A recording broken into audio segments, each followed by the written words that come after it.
Hey guys, Ray from Love You RV. So I'm back with my March update on our 2022-23 Snowbird trip. If you missed any of the past videos, I'll link to them for you.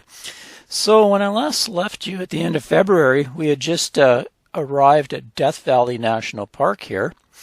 And we spent most of our time here. The Southwest, particularly California over here, was getting battered with storm after storm. They called it atmospheric rivers. So there was a lot of flooding over here. And in the Sierra Nevada, there was massive piles of snow showing up.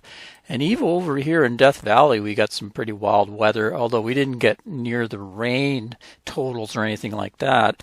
But it was kind of cool. Unseasonably cool for that time of year. Normally in March you'd be getting up into the 80s down in the valley there, and we were having a hard time getting into the 60s some days, but it made for some really fantastic skies for photography and that sort of thing.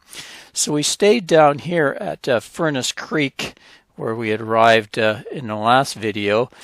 Spent about 11 days camped at the Sunset Campground.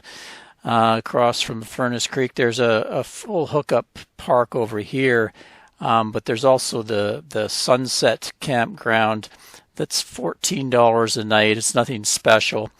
Right here, it's just basically a big parking lot.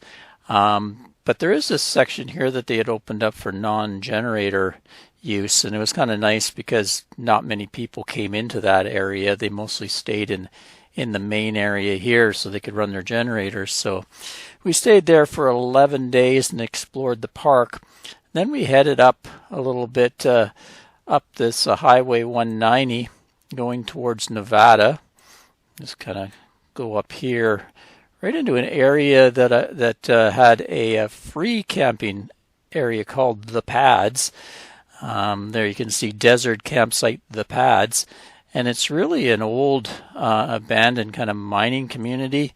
It looks like an RV park, but I kind of read one of the Google reviews, and the guy said he lived there in the 80s or so, and it was actually more like portable trailers and stuff that were on cement pads. Anyway, it's made for a good camping location for us because there was no charge, and it wasn't kind of as crowded as down in the valley campsites. And also it sits at 3,000 feet, so when it did start to heat up in the valley where it kind of got uncomfortable for a few days for boondocking without air conditioning, it was a little bit less, about a 10 or 15 degrees Fahrenheit difference up here. You can see, and it was a pretty easy drive into the park, only about a half-hour drive down 190 to get back to the park to look at things. Also did a few other trips, did a side trip from the pads over to over here's Ash Meadows National Wildlife Refuge. Now I have a full video on that I'll link to. Also, if you're camped over here for groceries and stuff, we would drive over to Pahrump.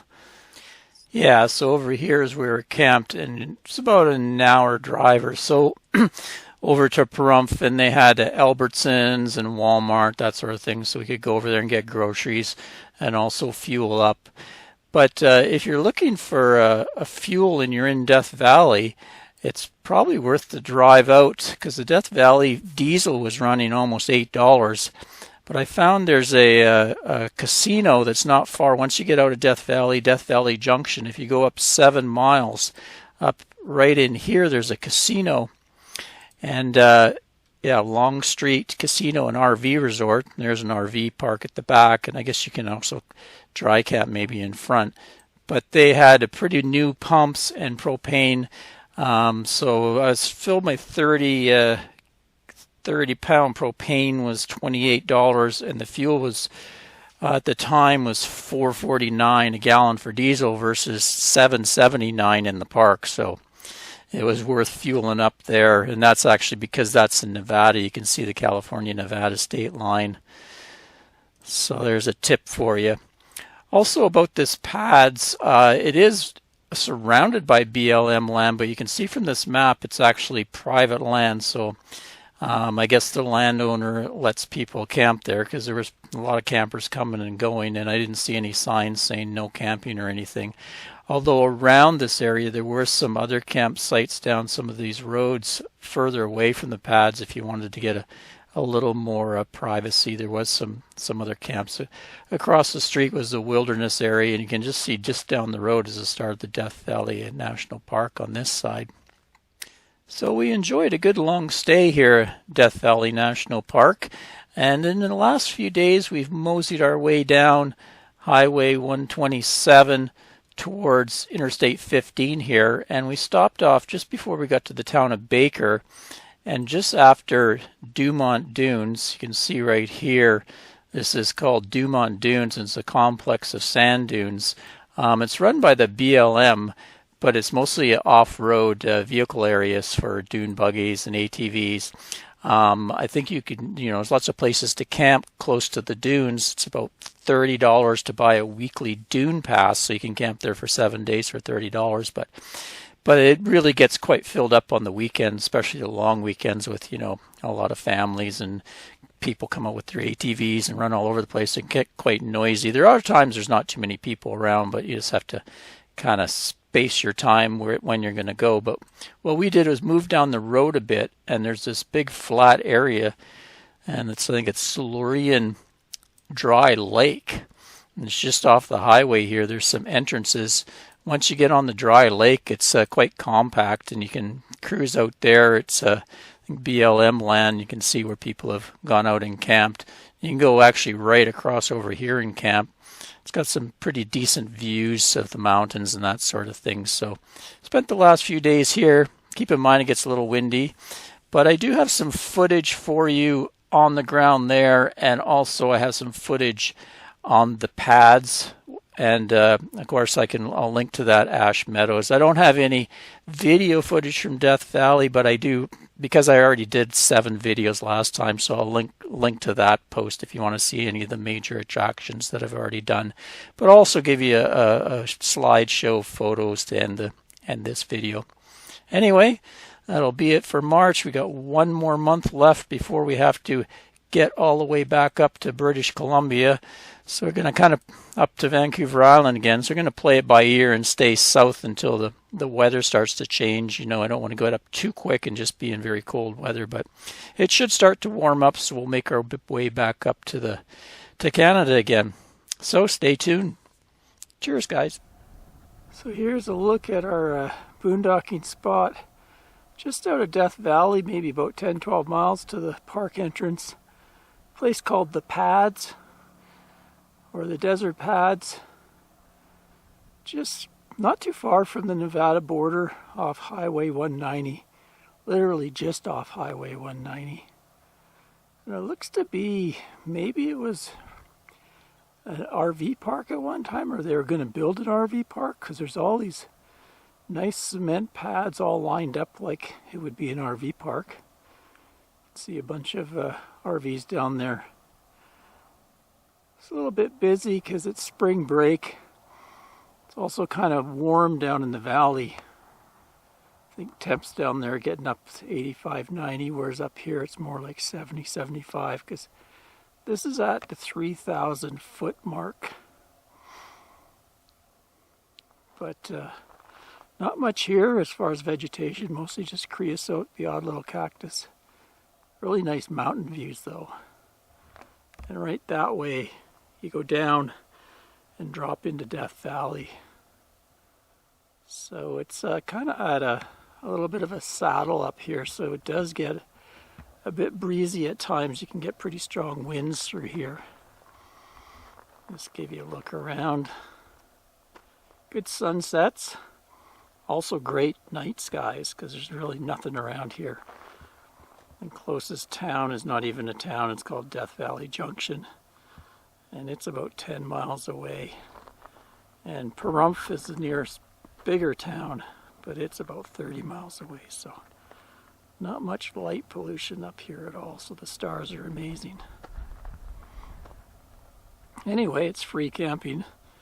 I'm not sure if it's owned by the BLM or if it's somebody's private land they let people camp, or it's just public land, but it seems to be a pretty well-known spot here.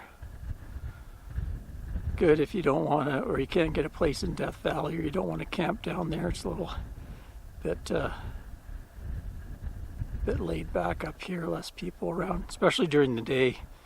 Right now it's just afternoon and no one's here basically.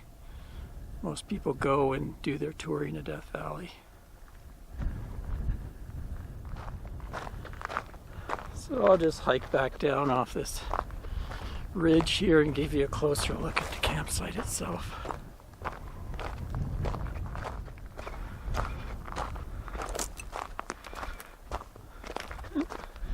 There's a nice barrel cactus clump there.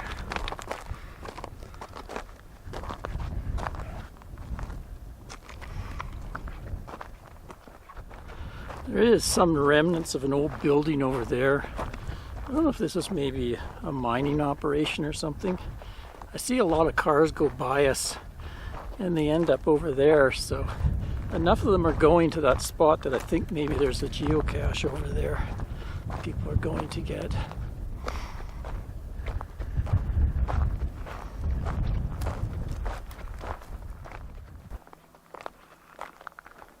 Got ourselves a nice spot over here right at the end.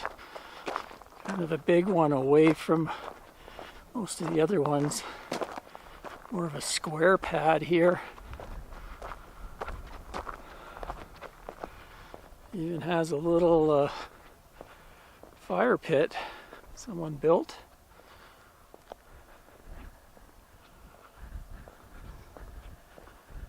Rock art.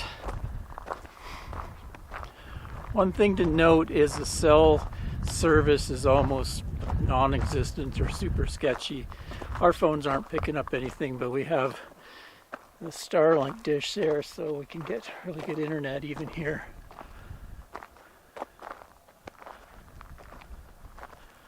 Anyway, not a bad free camping spot. Give you a little view, 360 view from our spot here on the Silurian dry lake bed. No other campers here right now. There was actually a Class A way over almost to the edge towards the mountains there, but they've gone home by the looks of it anyway. Kind of rounding towards the south here.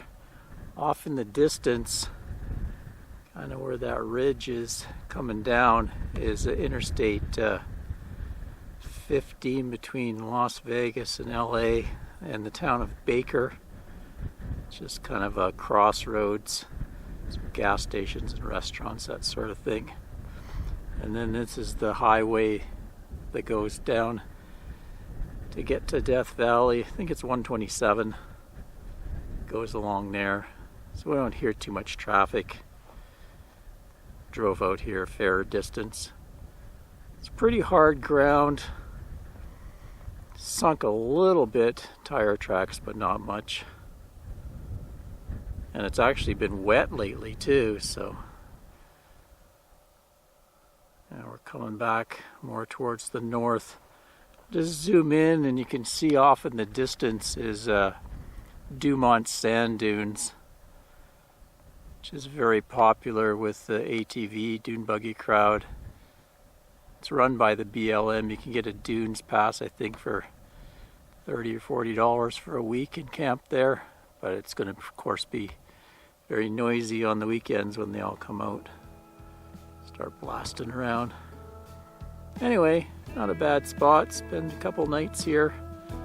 It can get windy here though, because you know you're right in the open area here, so nothing stops the wind from blowing. Those mountains over there, they light up kind of nice at sunset. So good sunsets, sunrises, and really nice stars at night. There's not a lot of light pollution around.